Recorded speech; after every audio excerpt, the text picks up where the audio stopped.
Cedo e Leite, voltamos com mais um Suas Conversa. E o tema de hoje é como identificar uma situação de risco ou vulnerabilidade. O Instituto Cidades Sustentáveis publicizou os resultados da pesquisa Cidades Sustentáveis Desigualdades. Dos entrevistados, 75% percebem o aumento da situação de vulnerabilidade, especialmente quando se trata de aquisição de bens básicos e alimentos. Isso mesmo, bens básicos, o que é o mais triste, né? O estudo foi feito entre 1 e 5 de abril de 2022, ou seja, há apenas um ano. Os dados da pesquisa revelam que a maioria expressiva da população brasileira consegue perceber o aumento da pobreza no país, além de observar uma grande vulnerabilidade em relação às minorias sociais, como negros, mulheres e pessoas LGBTQIA+.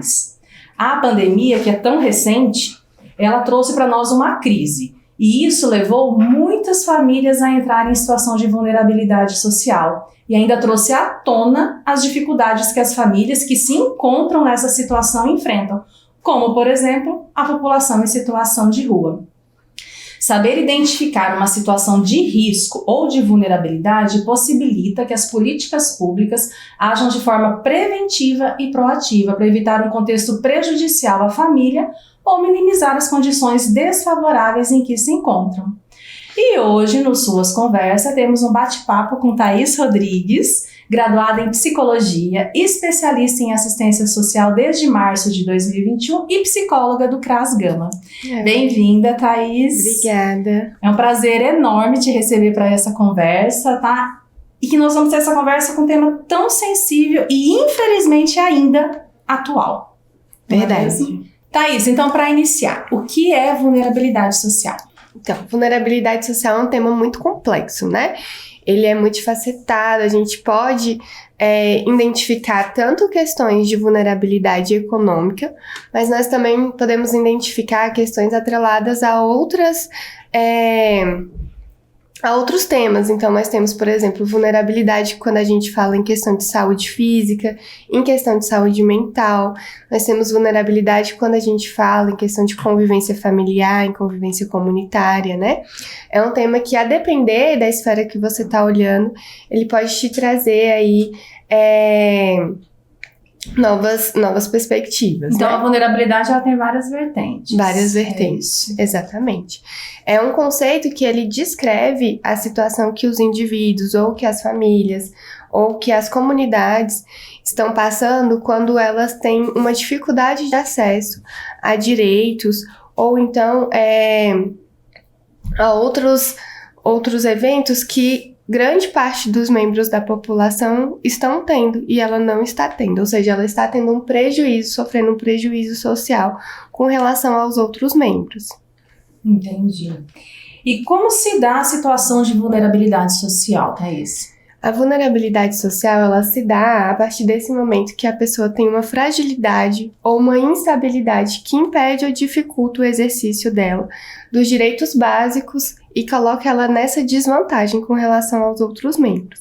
Então, se ela está tendo alguma dificuldade, né, de acessar esses direitos, ela já está em desvantagem com relação às outras pessoas. Ou seja, tem algumas coisas na vida dela que ela não consegue fazer sozinha, né, por N fatores, e ainda não consegue ter acesso a isso pelo Estado, é isso? Exatamente. Por exemplo, a gente pode pensar na população em situação de rua, né? Que, como você citou no começo, estavam aí desabrigados no período da pandemia. Nesse período, eles estavam também sem acesso a questões básicas de higiene, por exemplo. Então, isso colocava eles em maior risco com relação aos outros membros da sociedade. Então, isso é um exemplo bem claro de vulnerabilidade social. Eles estavam tendo dificuldade de acesso a alguns direitos básicos, né? De moradia, de proteção, de saúde. E aí essa falta de acesso gerou um risco maior para essa população. Do caso aqui, no atendimento da assistência social, aqui na casa, que você trabalha no CRAS Gama, né? Isso. Como se dá essa identificação? Como que os servidores da ponta conseguem fazer essa identificação? Então, a gente tem que pensar justamente nesse fator da vulnerabilidade ela ter tantas facetas, né?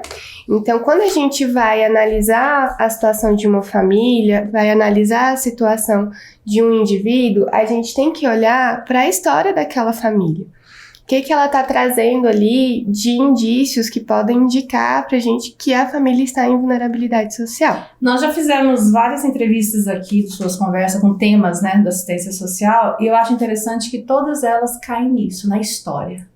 Você tem que ouvir a história. Ou é a história da pessoa, ou é a história da humanidade, ou é a história, né, racial. Mas sempre tem que ter essa escutativa, né? Isso. E uma escuta também com muita empatia, né? Uma escuta qualificada, porque naquele momento a pessoa, a família, né, tá encontrando ali um espaço para contar a história dela. Então a gente tem que ter muito respeito também por essa história. E muitas vezes ela conta ali coisas que são tão dolorosas para ela, né? Exatamente. Que ela não contaria para ninguém, mas ali ela está contando para receber realmente não sei se nem assim se fala, uma ajuda, receber um olhar, na verdade um olhar do Estado. Exatamente. Né?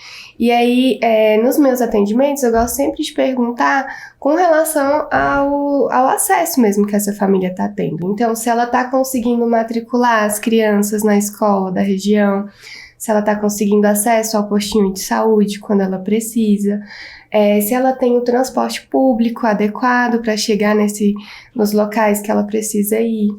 E aí a gente pergunta também das questões de esporte, de lazer, será que está tendo acesso tem biblioteca pública na região, tem teatro, tem centro olímpico. Porque a vida não é só trabalhar e estudar, né? Exatamente. Tem que ter lazer, tem que ter cultura. Isso mesmo. E aí depois, de forma muito sensível assim, eu pergunto sobre também as violações que aquela família já sofreu. Se houve alguma violação, né? Se ela já foi impedida de acessar algum serviço público, se ela já foi impedida de acessar algum prédio público por questões de raça, de cor, né? Então, se ela já sofreu algum outro tipo de violação também na família, né? E aí a gente pergunta também da rede de apoio. Se a família é uma rede de apoio, se as instituições, a escola, o CRAS, o postinho, ela tem profissionais que ela pode contar ali, né, naquele momento.